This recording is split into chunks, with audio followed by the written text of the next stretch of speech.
welcome back to my YouTube channel. Hari ini aku mau bagi informasi ke kalian. Berhubung aku kemarin kena COVID, yaitu Omicron. Sebel banget sih emang guys. Tapi aku hari ini mau berbagi cerita bagaimana aku mendapatkan obat gratis dari Kemenkes.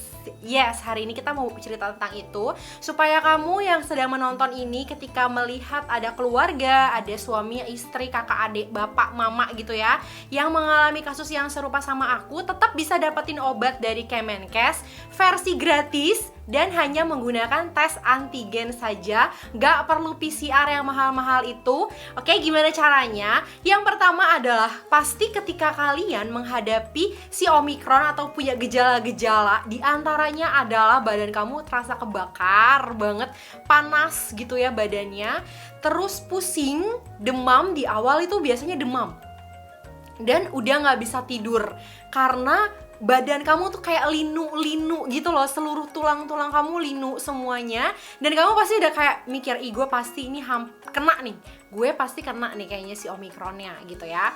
Nah, saat di fase-fase ini, kalau kamu kuat langsung datanglah ke vaskes tingkat 1 kamu. Kenapa aku saranin ke vaskes tingkat 1? Supaya saat kamu konsultasi sama dokter, kamu tetap mendapatkan obat dari dokter tersebut secara gratis. Karena saat kamu datang ke vaskes tingkat 1, artinya kamu memanfaatkan BPJS kesehatan kamu. Ya, jadi ketika kamu pertama udah bergejala, datanglah ke vaskes tingkat 1, terus kamu konsultasi dulu sama dokternya. Setelah konsultasi sama dokter, kamu bilang gini, kayaknya sih dok, saya butuh tes antigen deh gitu ya. Habis itu bagus kalau vaskes itu menyediakan tes antigen. Langsung tes di situ juga. Jadi nanti ketika hasilnya keluar, kamu sudah bisa memprediksi bagaimana tindakan yang harus diambil. Minimal udah konsultasi sama dokter dan dokter akan memberikan obat ke kamu.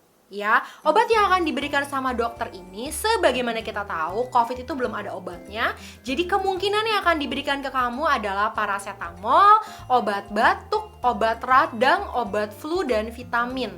Itu pertolongan pertama. Minimal udah ada konsumsi obat yang dimasukin ke badan kamu. Ketimbang kalau kamu datangnya cuman ke klinik yang memberikan tes antigen aja, kayak tes antigen drive-thru atau apapun itu namanya, intinya tidak berkonsultasi sama dokter. Nah, itu sangat merugikan karena buat apa cuman buang-buang duit doang, sekian ratus ribu, tapi kamu nggak dapet obat apapun. Jadi saran aku adalah ke vaskes tingkat 1 dulu.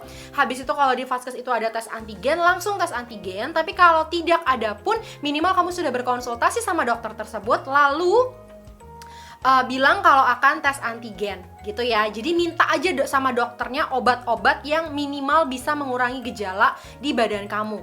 Begitu ya. Pilihlah lokasi tes antigen. Sebelum kamu tes, kamu tanya, Mbak, ini nanti diinput kan ya ke Peduli Lindungi gitu. Kayak make sure bener-bener mereka akan menginput. Kenapa? Karena kalau dia beneran menginput, berarti mereka menggunakan NIK kamu. Ketika NIK kamu sudah tercatat dan kamu sudah dipastikan adalah pasien COVID gitu ya, itu artinya udah nge-link data kamu ke database Indonesia Raya ini kalau kamu memang sedang sakit. NIK itu yang didaftarkan di Peduli Lindungi. Beberapa waktu kemudian kamu cek Peduli Lindungi kamu, pasti sudah ada datanya kamu terkena si COVID ini gitu ya. Kalau aku pengalaman waktu itu nganterin suamiku, jadi kami ke vaskes tingkat 1 itu. Habis itu setelah pulang dari situ, pas dicek di Peduli Lindungi memang sudah ada confirm kalau hasilnya adalah positif COVID. Nah, kenapa aku bilang dan aku harus kasih tahu ke kalian untuk make sure ada NIK-nya yang akan didaftarkannya di Peduli Lindungi. Jadi pilihnya itu klinik antigen atau PCR yang tidak sembarangan gitu maksud aku. Jadi make sure dulu dari awal. Nah, setelah itu kamu udah nyampe rumah nih ceritanya, udah tahu kamu kena COVID positif, terusnya kamu sudah tadi konsultasi sama dokter, udah dapat obat. Inilah saatnya kamu beraksi untuk mendapatkan obat gratis dari Kemenkes. Caranya gimana? Yang pertama adalah kamu tahu nggak sih kalau sudah beredar isi WhatsApp tertanggal 24 Januari 2022 tentang bagaimana layanan telemedicine dari pemerintah. Nah, aku akan tuliskan di kolom deskripsi isi chat WhatsApp-nya. Intinya seperti ini. Kalian bisa lihat ya isi WhatsApp-nya seperti ini. Nah, di chat WhatsApp-nya itu ada beberapa link-link yang bisa kita pakai. Pertama adalah klik link bagian mengecek NIK. Di situ kamu klik, lalu kamu masukkan NIK kamu atau siapapun yang sedang sakit untuk dites. Apakah sudah terdaftar sebagai pasien COVID? Kalau sudah terdaftar, dia akan ada checklist hijau. Dia tulisannya gini, yes, terdaftar sebagai pasien isoman gitu ya. Waktu itu aku cobain, aku yang negatif memang dia akan silang tulisannya Anda tidak terdaftar sebagai pasien. Setelah kamu sudah make sure kalau NIK kamu sudah terdaftar sebagai pasien COVID, lalu langkah berikutnya yang kedua adalah kamu download aplikasi yang bekerja sama dengan telemedicine Kemenkes ini. Di antaranya yang ini aku tuliskan saja. Dan aku waktu itu memilih Halodoc. Ya, jadi aku membagikan pengalaman ketika aku menggunakan Halodoc. Kalian akan melihat tampilannya seperti ini, tampilan awal si Halodoc. Ya, habis itu aku akan pilih bagian dokter COVID seperti yang aku centang. Setelah itu aku akan pilih dokter mana yang mau aku gunakan jasanya. Biasanya harga-harga yang tertera sebegitu murahnya, ada yang 10.000, 20.000, 25.000. Dan kalau kalian lihat di bagiannya Halodoc, di situ ada tulisan masukkan kode voucher lain gitu ya. Dan ternyata dari Kemenkes kita bisa menggunakan kode ISOMAN ya, untuk mendapatkan telemedicine gratis dengan dokter yang kita pilih.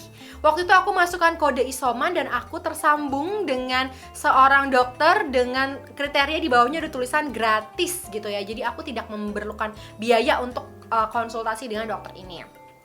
Setelah proses ini kamu lakukan, saran aku adalah tuliskan dahulu di notes kamu, entah di notes, di WhatsApp siapapun itu, apa yang mau kamu konsulkan dengan dokter ini. Sebelumnya pastikan handphone yang kamu pakai untuk berkonsultasi dengan dokter ini adalah handphone yang terdaftar sebagai pasien COVID. Jadi misalnya yang sakit itu bapak kamu, ya pakai handphone bapak kamu aja untuk download Halodoc dan ngobrol sama dokternya. Jangan pakai handphone kamu. Pengalaman aku pakai handphone aku ketika ngobrolin tentang kesehatan suamiku yang positif kemarin, itu malahan dokternya bilang ini, sorry ya kita nggak bisa ngasih resep. Jadi mendingan yang bersangkutan aja yang ngobrol gitu ya. Jadi intinya saran aku adalah pakai handphone yang sakit. Kalau dia nggak kuat banget untuk konsultasi, ya nggak apa-apa, kamu aja yang konsultasi asalkan pakai handphonenya orang yang sakit itu gitu ya. Sebelum kamu konsultasi dengan dokter, tuliskan secara detail apa saja yang mau kamu omongkan ke dokter itu. Aku bisa kasih sedikit template bocoran, misalnya seperti ini. Please detail banget karena kamu tidak face to face dengan dokter tersebut dan sedikit saja analisa yang salah oleh karena kamu tidak menceritakan hal detail, itu bisa aja jadi salah obat. Jadi ini benar-benar harus hati-hati, jangan sembarangan cuma sekedar batuk. Misalnya kamu batuk tapi kan ada lendirnya kah, berdahak kah, tidak berdahak kah, batuk kering kah, batuk sampai pusing kah, sampai ke sini gitu ya. Sakitnya kemarin aku batuk tapi sakit banget gitu. Jadi aku sampai ke situ konsultasinya. Gitu. Kalau misalnya pusingnya sebelah mana, migrain atau dua-duanya, pusingnya sore atau malam atau seharian, kayak gitu sampai segitu detailnya. Informasikan juga obat-obat yang sudah kalian konsumsi. Misalnya saat demam berlangsung pertama kali kamu kasihnya Panadol gitu ya, atau obat warung atau apapun itu, kamu harus jelasin ke dokternya gitu. Jadi tulis dulu di notes. Jadi ketika kamu sudah tersambung dengan dokter, kamu tinggal copy paste. Jadi dokter tinggal baca. Karena kalau kamu kelamaan ngetik nanti disangkain kamu udah offline kayak gitu ya. Dokternya akan memberikan beberapa pertanyaan, misalnya ada alergi obat atau enggak, terusnya kondisinya bagaimana sekarang, dan biasanya dia akan kayak menotifikasi, berarti ini masuk gejala ringan, tidak bergejala atau gejala berat gitu ya. Habis itu dia akan bilang akan memberikan resep. Nah pada bagian ini kalian boleh bilang sama dokternya, dok saya mau dapat obat gratis ya dari Kemenkes, bisa gitu kan. Kalau aku kemarin aku belak-belakan nanya kayak gitu. Terus kata dia, oh iya coba cek dulu NIK-nya. Dia malah memberikan beberapa link yang bisa dipakai. Kalau udah ada resep yang keluar, kamu cukup screenshot saja resep-resep tersebut. Habis itu kamu datang lagi ke WhatsApp tadi. Habis itu di bagian bawah-bawah gitu ada link untuk kita memasukkan redeem obat dari Kemenkes. Jadi ketika itu diklik, kamu masukkan alamat rumah kamu masukkan resep obat yang diberikan dokter secara screenshot. Jadi dia mau kok terima screenshotan. Jadi kamu screenshot aja, jangan lupa ada nama dokternya. Habis itu kamu masukkan ke link yang ada mereka kasih di situ. Lalu nanti pengalaman aku sih, aku waktu itu memberikan data hari Jumat malam. Dan obatnya nyampe di rumah kami hari Minggu siang. Jadi takes time sekitar 2 hari.